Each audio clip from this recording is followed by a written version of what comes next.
Hi friends, welcome to ஜென்டாக் channel. இன்றைக்கி நம்ம என்ன பார்க்க போகிறோம் அப்படின்னா, காட்டு நெல்லிக்காய், அதாவது மலை நெல்லிக்காய் சொல்லுவாங்க. இதை நெல்லிக்காய் அப்படின்னாலே ரொம்ப ரொம்ப சத்து நிறைந்தது. விட்டமின் சி சத்து ரொம்ப அதிக அளவில் இருக்குது.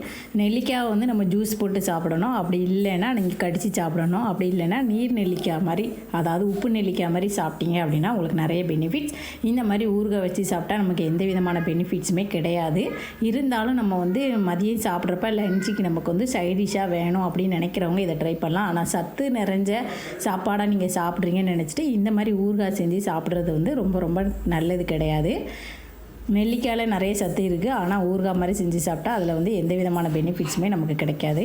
சரி, இருந்தாலும் இந்த நெல்லிக்காய் நமக்கு நிறைய கிடைக்கிறப்ப சீசனிங் டைமில் நம்ம இதை எப்படி ஒரு ஊறுகாவாக நம்ம ரெடி பண்ணலாம் அப்படிங்கிறதுக்காக நம்ம இந்த ரெசிபி பார்க்கலாம்.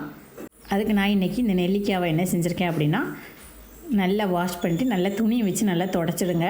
கழுவுனீங்க அப்படின்னா நல்லா தொடச்சி எடுத்துருங்க. துணியை வச்சு அதில் தண்ணி எதுவுமே இருக்காது. இது வந்து ஒரு இன்ஸ்டன்ட் ஊறுகாய் தான். நான் வந்து ரொம்ப நாள் தான் சேமித்து வைக்க போகிற கிடையாது. எந்த விதமான வினிகரும் சேர்க்க போகிற கிடையாது. ஒரு 2-3 நாளைக்கு நம்ம வேணால் யூஸ் பண்ணிக்கலாம். அதுவும் ஃப்ரிட்ஜில் தான் ஸ்டோர் பண்ணி வைக்கணும். வெளியில் வச்சிங்க அப்படின்னா இந்த ஊறுகாய் கண்டிப்பாக கெட்டு போயிடும். அந்த மாதிரி ஒரு ஊறுகாய் தான் இன்றைக்கி நம்ம பார்க்க போகிறோம். இதுக்கு நெல்லிக்காய் ஊறுகாய்க்கு நான் வந்து 2 இட்லி பாத்திரத்தில் துணி போட்டு நீங்கள் வேக வைக்கனாலும் வேக வச்சுக்கலாம். அப்படி இல்லை அப்படின்னா இந்த மாதிரி நெல்லிக்காவை டைரெக்டாகவே இட்லி பாத்திரத்தில் இந்த மாதிரி வச்சுட்டு அதுக்கப்புறமா நம்ம இங்கே என்ன செஞ்சுக்கலாம் அப்படின்னா ஊறுகாய் ரெடி பண்ணி. இது கூடவே நான் ஒரு துண்டு இஞ்சி சேர்த்துக்கிட்டேன். இஞ்சி சேர்த்திங்க அப்படின்னா அது வந்து ஒரு கொஞ்சம் டேஸ்ட்டுக்காக, அந்த ஸ்மெல்லுக்காக இஞ்சி சேர்க்குறப்ப அது கொஞ்சம் மணமாக இருக்கும். அந்த ஊறுகாவும் பார்க்குறதுக்கு ரொம்ப டேஸ்டியாக இருக்கும். அந்த ஒரு ரீசனுக்காக நான் என்ன செஞ்சுருக்கேன் அப்படின்னா இஞ்சி சேர்த்துருக்கேன். நெல்லிக்காய் நல்லா வெந்துடுச்சு.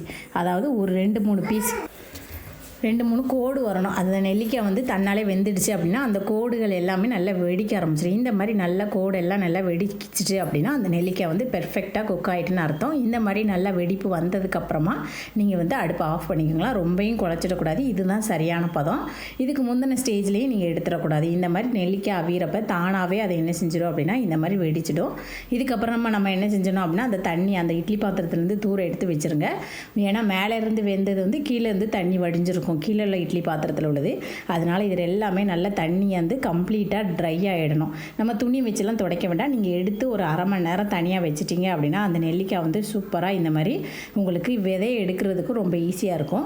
சீட்ஸ் எல்லாம் நீங்கள் எடுக்கணும்னு நினச்சிட்டிங்க அப்படின்னா எடுத்துக்கோங்க. இல்லை நீங்கள் சீடோடே சேர்த்து சமைக்க போகிறீங்கனாலும் நீங்கள் சமைச்சிக்கோங்க. ஆனால் நம்ம சீடை எடுத்துகிட்டு செஞ்சோம் அப்படின்னா நம்ம சாப்பிடும்போது நமக்கு வந்து அது கொஞ்சம் ஈஸியாக இருக்கும்.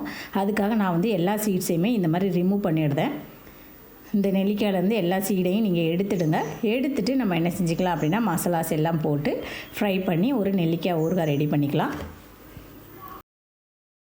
இப்போ நான் வந்து ஓரளவு நெல்லிக்காவை பாருங்கள், இந்த ஒரு நெல்லிக்காவே பிச்சாலே இந்த மாதிரி ஒரு பூ ஷேப்புக்கு கிடச்சிது. அந்த அளவுக்கு அழகாக நல்ல சூப்பராக உங்களுக்கு தன்னாலே வெடிப்பு வந்து இந்த மாதிரி நெல்லிக்காய் வெந்துடும். இப்போ சீட்ஸ் எல்லாம் ரிமூவ் பண்ணியாச்சு. இந்த இஞ்சியில் தொளி எல்லாத்தையும் சீவிட்டு நம்ம வந்து கிரேட் பண்ணி எடுத்துக்கலாம். இந்த மாதிரி ஒரு தேங்காய் திருவி இல்லைனா கேரட் திருவி வச்சு நீங்கள் எல்லாம் திருகி எடுத்துக்கோங்க. அப்படி இல்லைனா குட்டி குட்டியாக நீங்கள் என்ன செஞ்சுக்கலாம் அப்படின்னா கட் பண்ணினாலும் எடுத்துக்கலாம். நான் வந்து கிரேட் பண்ணி எடுத்துக்கிட்டேன். கிரேட் பண்ணி சேர்த்திங்க அப்படின்னா ரொம்ப சூப்பராக இருக்கும். இஞ்சி வந்து நல்லா வேக வச்சுட்டு சேர்த்திங்கன்னா உங்களுக்கு இன்னும் நல்லா ஈஸியாக வரும் நமக்கு கிரேட் பண்ணுறதுக்கு. அதுக்காக நான் இன்றைக்கி சேர்த்துருக்கேன். பாருங்கள், இந்த அளவுக்கு கிரேட் பண்ணி எடுத்தாச்சு.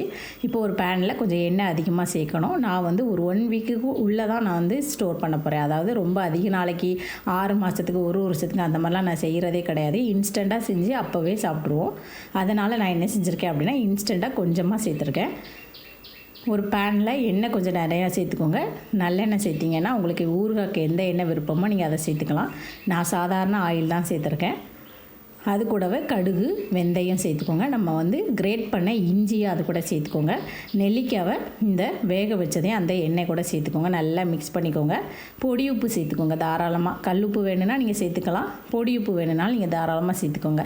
இல்லைனா 1 டேபிள் ஸ்பூன் கல் உப்பு, 1 டேபிள் ஸ்பூன் பொடி உப்பு சேர்த்துக்கோங்க. உங்கள் விருப்பம் தான் அது. உப்பு கொஞ்சமாக தான் நான் சேர்த்துருக்கேன். சிலர் வந்து ஊறுகாலாம் நல்லா கெட்டு போகாமல் இருக்கணும் அப்படிங்கிறக்காக உப்புலாம் நிறைய சேர்ப்பாங்க. நான் அந்த மாதிரி எதுவுமே சேர்க்கல. ஒரே 1 டேபிள் ஸ்பூன் உப்பு சேர்த்துருக்கேன். இதுக்கு பொடி ரெடி பண்ணுறதுக்காக கடுகு வெந்தயத்தை ஒரு பேனில் எண்ணெய் விடாமல் தனியாக வறுத்து எடுத்துக்கோங்க. எண்ணெய் சேர்க்காமல் வறுத்து எடுத்துகிட்டு அந்த பொடியை நல்லா ஆற வச்சு மிக்ஸி ஜாரில் திரித்து வச்சுக்கோங்க. இதுதான் ஊறுகாய் பொடி. இது கூட கருவேப்பிலை வேணுனாலும் நீங்கள் சேர்த்துக்கலாம். மணமாக இருக்கணும் அப்படின்னு நினச்சிங்கன்னா கருவேப்பிலையும் கொஞ்சமாக பூண்டு சேர்த்துக்கலாம். அவ்வளோதான். இந்த மாதிரி சேர்த்துட்டு நீங்கள் என்ன செஞ்சுக்கோங்க, மிக்ஸி ஜாரில் அரைச்சி பொடி ரெடி பண்ணிக்கோங்க. இப்போ நம்ம பேனில் நல்லா வேக வச்சு எடுத்து வச்சுருக்கோம் அந்த நெல்லிக்காய். அது கூட இந்த பொடியை சேர்த்துக்கோங்க. பொடியை சேர்த்து முடிச்சிட்டு ஒரு 2 டேபிள் ஸ்பூன் வத்தல் பொடி, அப்படி இல்லை கலருக்காக உங்களுக்கு சிகப்பு மிளகாய் பொடி அந்த கலர் வத்தல் பொடி இருக்கும், காஷ்மீர் சில்லி பொடி வேணும்னா நீங்கள் சேர்த்துக்கோங்க. நான் காஷ்மீர் சில்லி பொடி எதுவுமே சேர்க்கல, ஜஸ்ட் ஒரு 2 டேபிள் ஸ்பூன் வத்தல் பொடி சேர்த்துருக்கேன். எப்படி எல்லாம் கோட் ஆகுதுன்னு பார்த்துட்டு தேவைப்பட்டால் பின்னாடி ஒரு டேபிள் ஸ்பூன் சேர்த்துக்கலாம் அப்படிங்கிறதுக்காக 2 டேபிள் ஸ்பூன் தான் சேர்த்துருக்கேன்.